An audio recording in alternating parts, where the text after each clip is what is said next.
Today we're making the Zarya Hip Bag by Apple Green Cottage. This is a brand new pattern that the designer just released. Maybe not just released, but few weeks ago, okay? Less than a month ago, I think. Anyway, it is not a free pattern though. You have to purchase the pattern. Um, I've added a link in the description to her pattern.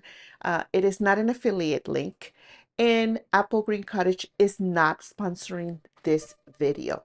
It's just me wanting to make the bag and showing you how. Very, very cute bag. I mean, look at the size though. You can easily fit in there your phone, a wallet, um, some candy, snacks, whatever. I mean, makeup. I mean, it really is very spacious. And it also has a zipper pocket on the inside if you want to put in there your keys or things that you want to make sure are more secure. So definitely a very nice little bag.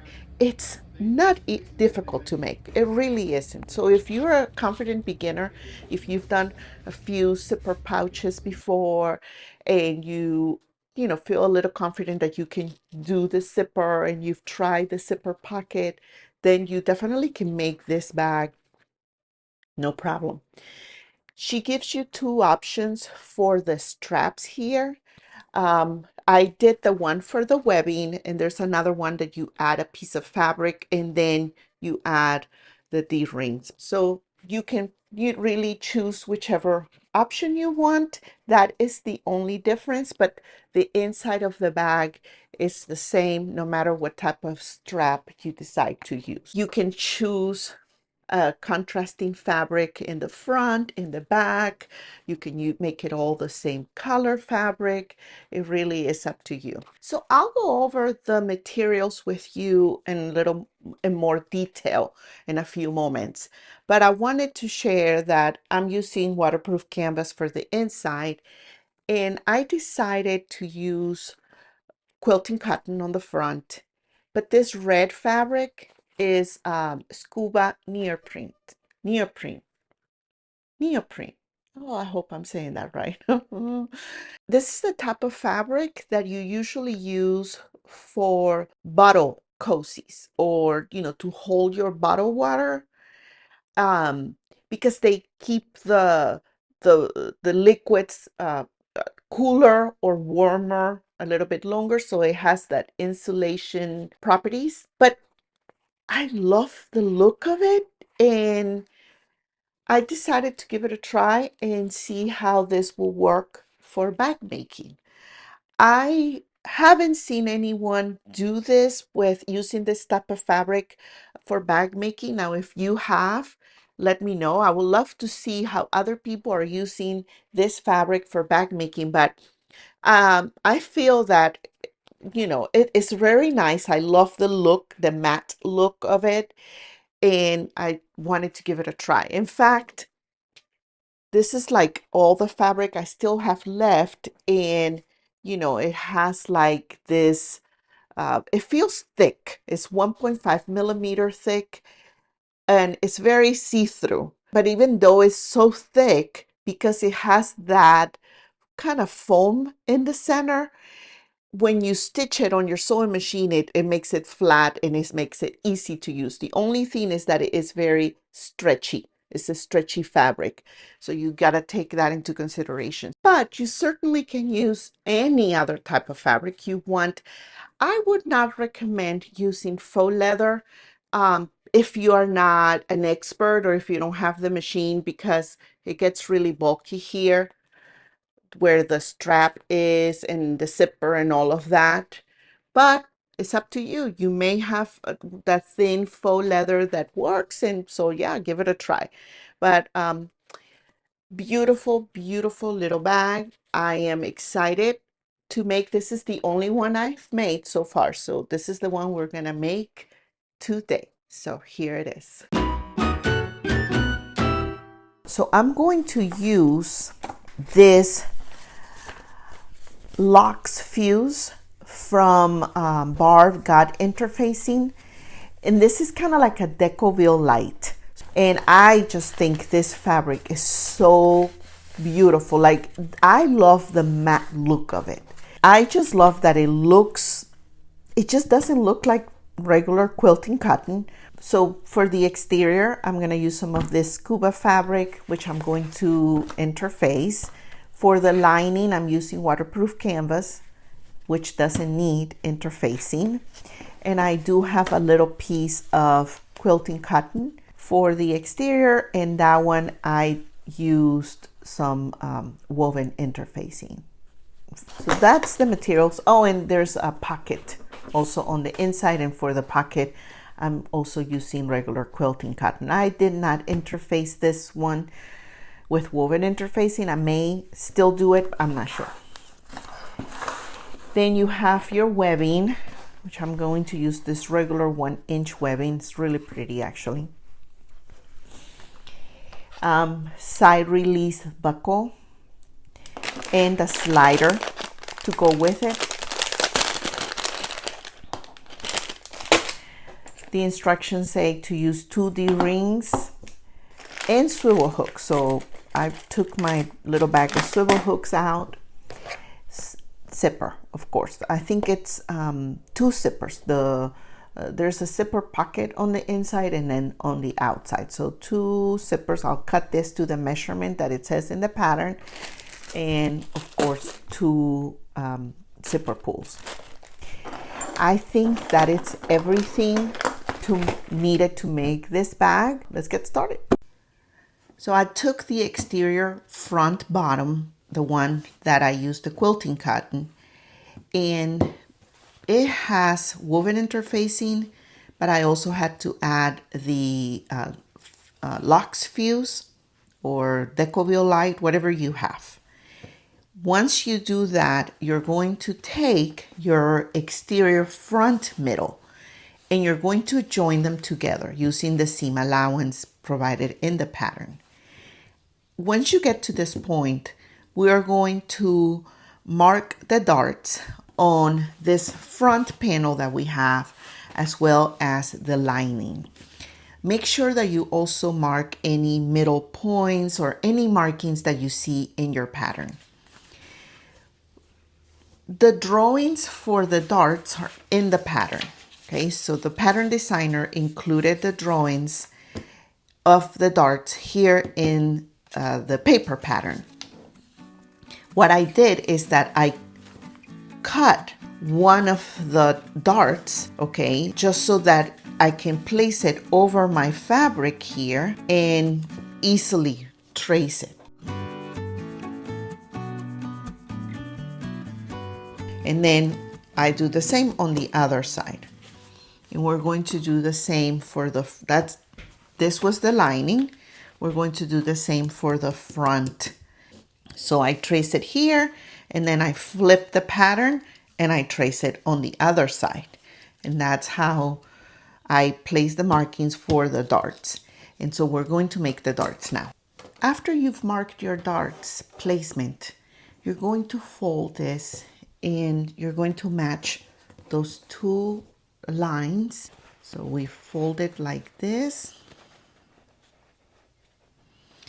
And when you fold it, just look at your pointy side, and that's how you're going to find your middle point. Make sure that it's even, and you may have to kind of match the bottoms here a little bit, but it looks okay. And just put a wonder clip there. And do the same on the other side. Make sure you do this. Make sure you do this on the wrong side of the fabric. Believe me, I've made darts on the right side of the fabric and it's not cute. So once it's joined like this, you're going to start stitching at the bottom. You can back stitch at the bottom, definitely do that, and stitch all the way to the pointy side, and do not back stitch there. Here you're going to pull the thread, to one side, and you're going to tie a knot. And I recommend that you use some fray check to secure your stitching there. So make sure that once you finish your darts that you trim off any of the excess and you leave about 1/4 inch seam allowance there, okay? And so this is how they're going to look. Now let's move on to the next step. And this is what we're doing next, okay? We're going to join the zipper to the front exterior panel and the lining at the same time. So you're going to just join your zipper and stitch one side and then join the lining and stitch it again. So you're going to sandwich your zipper in between the lining and the exterior. Now pay attention to the seam allowances in this step because they are a little bit different. I cannot share them with you, but just pay close attention to that. Once you finish that, you're going to then flip your lining, and so the wrong sides will be together like this, and you will see the right side on both sides, okay? And you're going to top stitch it. Now, if you are doing what I'm doing, that I have like 3 different colors in this thing, you want to make sure that you have the right thread color for the area that you're stitching. So in my case, I had to use the red thread on the top here, and then my khaki color here on the for the lining on the bobbin. So just pay attention to that. And of course, when you're joining these, you're going to join them with the right sides together first, and then when you flip them, the wrong sides will be together and you'll see the right sides. So now let's do the next step. Now we're going to add this top panel here to the front of the hip bag, and to do this you're going to first join the top panel, the exterior one. Make sure that when you join it, you align the curved side of the panel along the zipper. You stitch it in place, and then you add the lining side, just like you did for the bottom, you know, right sides together. So when you flip it, it will be wrong sides together, and you can see the right side on both exterior and lining. Make sure that you pay close attention again to the seam allowance when you're adding the zipper, because it changes a little bit. So make sure you pay attention to that. And when you add the zipper, your zipper will align to the notch here on the top panel. So, and also before you turn it right side out, you're going to clip the fabric only. Don't clip the zipper tape, okay? But just the fabric only along the curve, so that when you turn it, it is nice and smooth.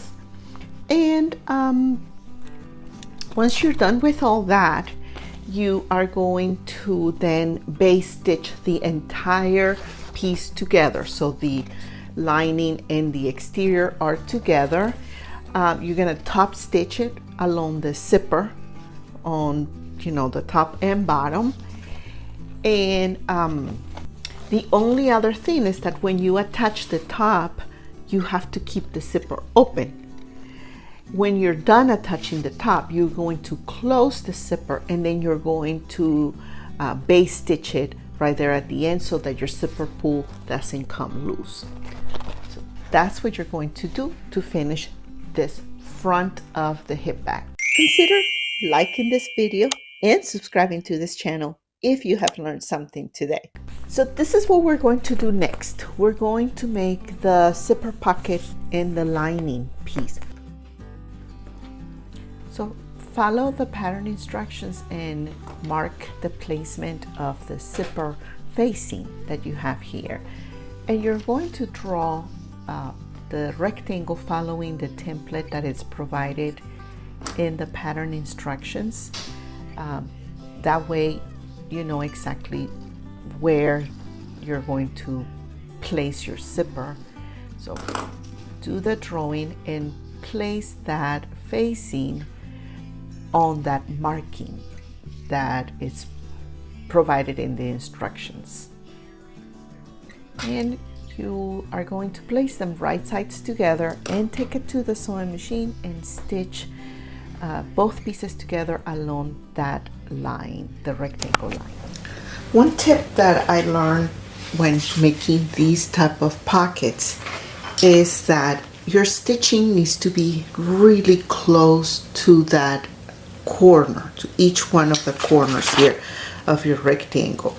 The way that I do that is that if I'm stitching a 3.5 millimeter stitch length, when I get to the little corner, I lower my stitch length to like maybe 2 millimeters. And that way I know that when I get there, it's right at the corner. Then I leave the needle down, I pivot my fabric, and then I start with 2 millimeter, maybe increase it to 3.5 again. And when I get to very close to that little point, I lower it back to 2 millimeters, and I get, so the whole point is to get really close to the corner with your stitching. Okay, that's the first thing. You don't need to double stitch this time, like, you know, do it again and again, because we're going to stitch it again. And just start at the middle, start stitching like towards the center, either top or bottom, doesn't matter, and just back stitch 1 or 2 and then keep going. Okay, so that's what we're going to do.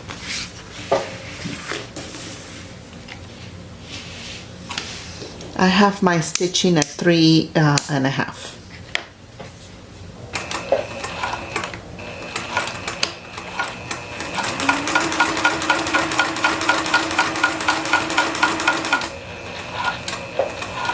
So I'm getting really close. So I'm now going to lower to 2 millimeters and just stitch. Perfect. Let me get there.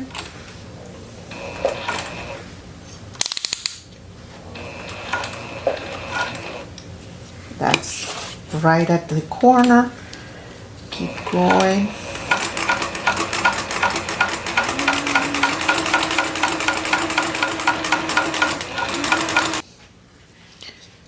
Lower it to 2 millimeters and go 1, and there it is. Then another one, and then back up to 3.5. And that's in that corner. Perfect. And then keep going until you get to the center here.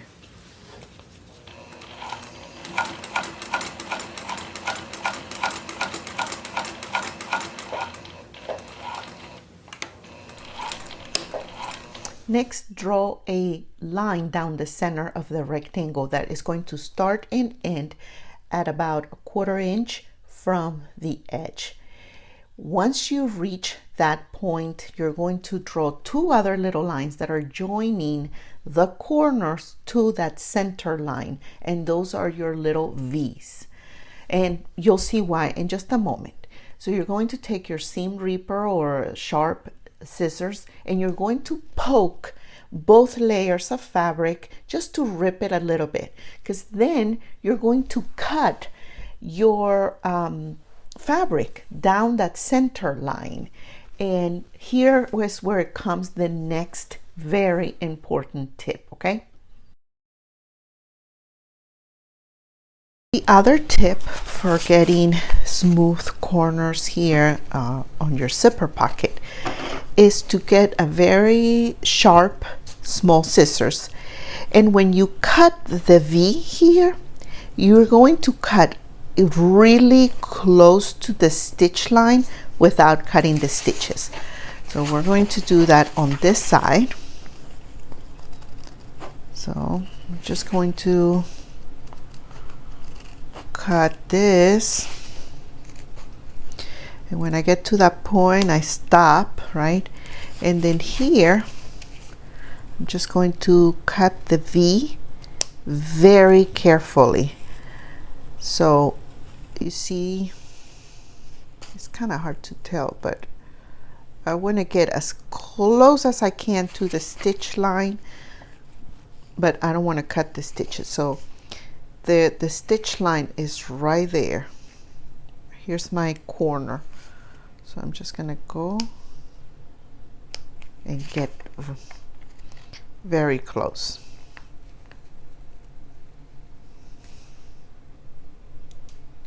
This is going to allow for less bulkiness, actually no bulkiness. So when you turn it right side out like this, it's going to be completely smooth and flat there. And look how nice that edge looks and how nice it looks on this side as well. Let me move this clip out of here so you can see it. So now we're going to press this, and that will really help the fabric finish giving in and making it really nice and smooth here in the corner.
Take the two pieces of your zipper pocket, the fabric, and join them to the zipper. You're going to join them with the zipper teeth facing you and the fabric, the right side of the fabric against the wrong side of the zipper, and you're going to stitch them in place.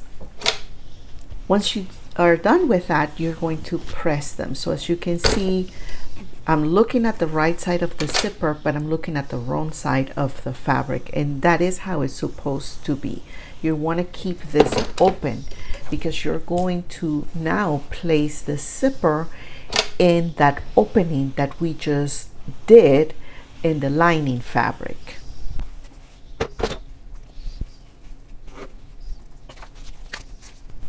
When placing your lining fabric on top of the zipper, make sure your zipper pull is in the center or somewhere in that opening.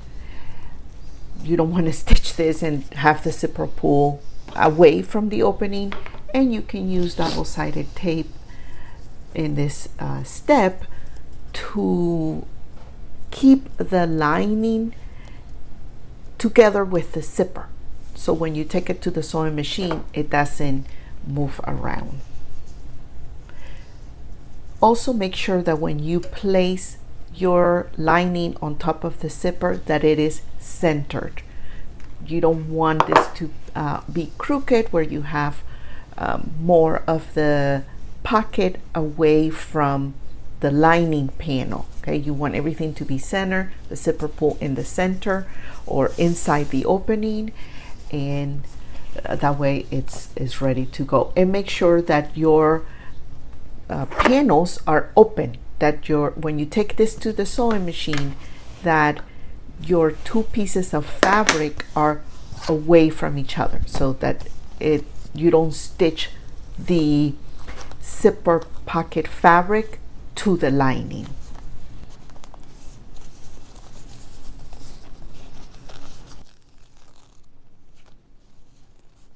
Change it to the zipper foot, and when you stitch it, make sure that you pull the zipper pull away from the stitch line, and also that you reinforce the stitching in the corners. Don't start at the corner, just start at the top or bottom, and no need to back stitch too much. just one back stitch is good. And when you're finished stitching, you're going to stitch over the beginning line, and that will secure the stitch line as well.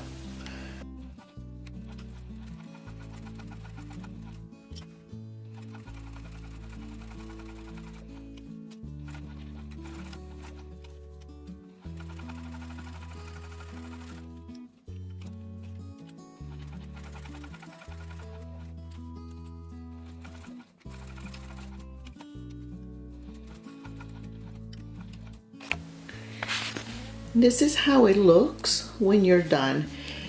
Also, when you are stitching the zipper in place, try not to stitch, when you get to this corner, try not to stitch it so close to the zipper teeth.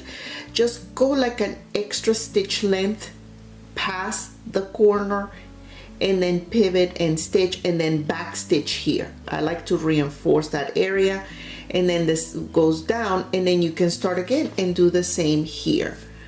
When you stitch it too close here, you can it just makes it really difficult to stitch.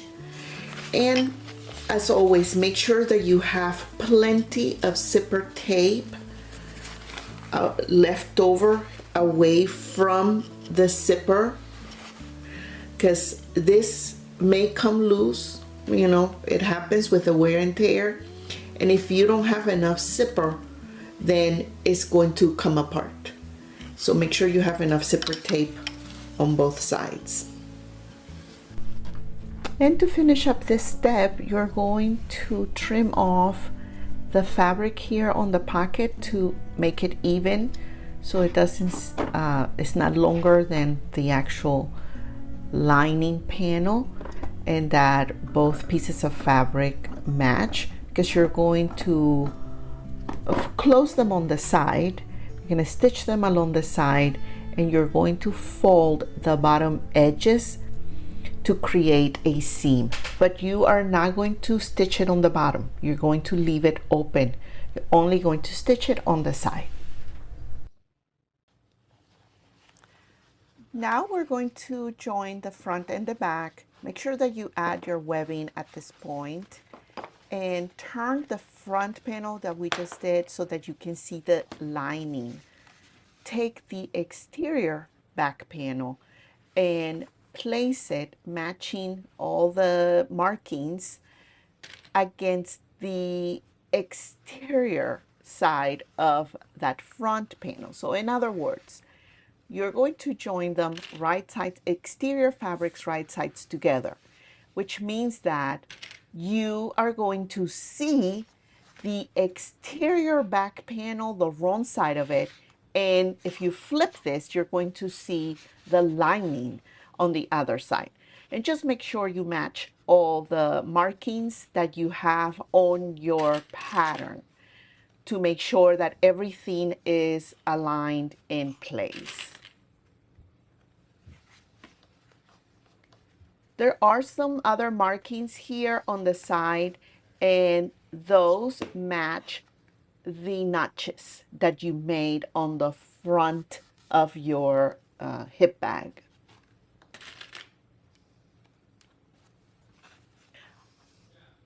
Make sure that everything is aligning, and when you get to this point, you're going to see some bulkiness, but just make sure that you push any hardware on the inside so that it doesn't hit the needle on your sewing machine. And take it to the sewing machine and stitch it all in place now.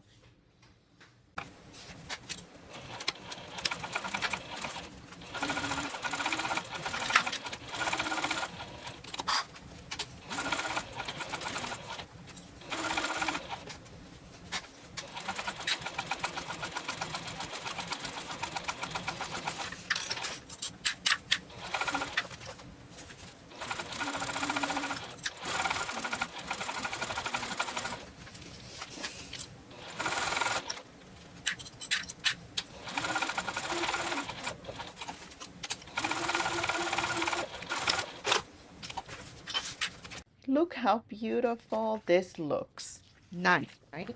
Okay, so now we're going to add the lining side that has the zipper pocket, okay?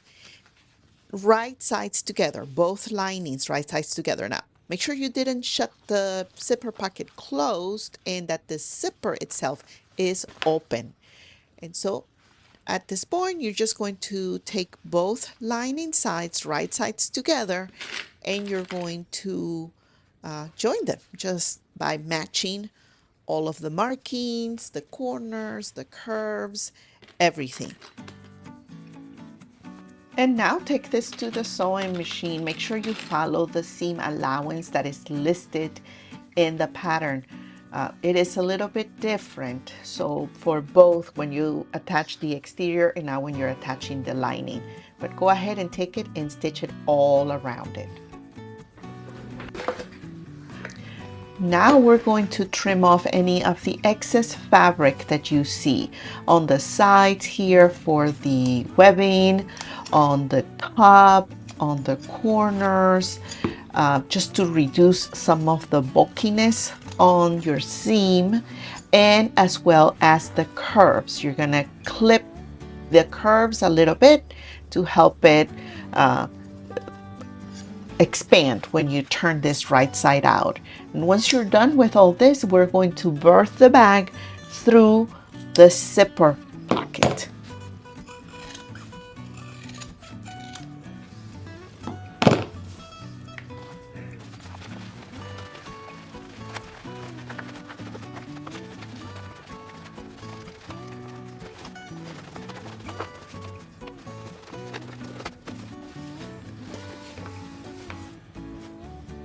Now that you have all the interior lining outside, go ahead and close the zipper pocket by stitching it in place.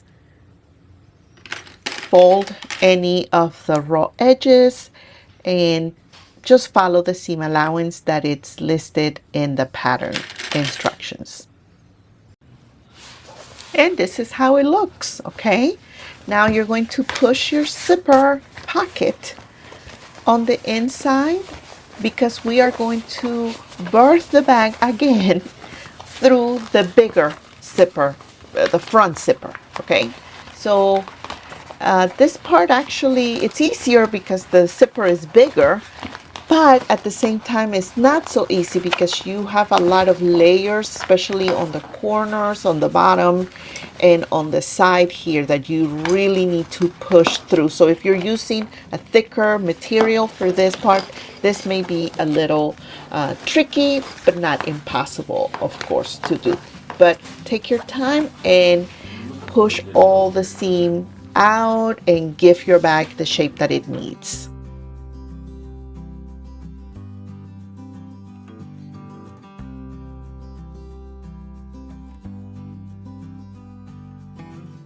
Now we just need to add the strap to it. So get your other side of the webbing and just join it. You're gonna make it adjustable, and I have videos to show you how to do that, so you can go check that out right now.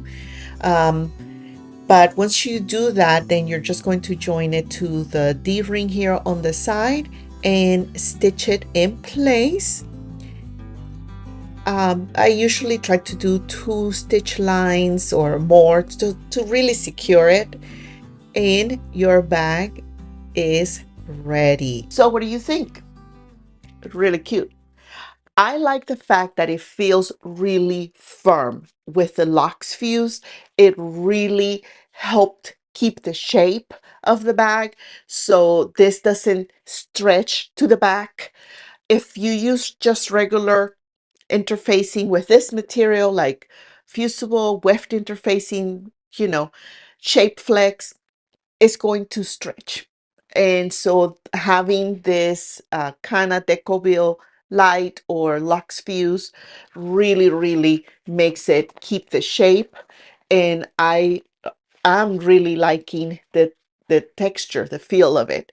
If you want to learn how to make your strap adjustable, or if you want to learn how to make the zipper pocket, even though we cover it in the video, but if you want more details, watch it again, whatever, I have the links here. Go check them out, and I will see you in the next video. Ciao.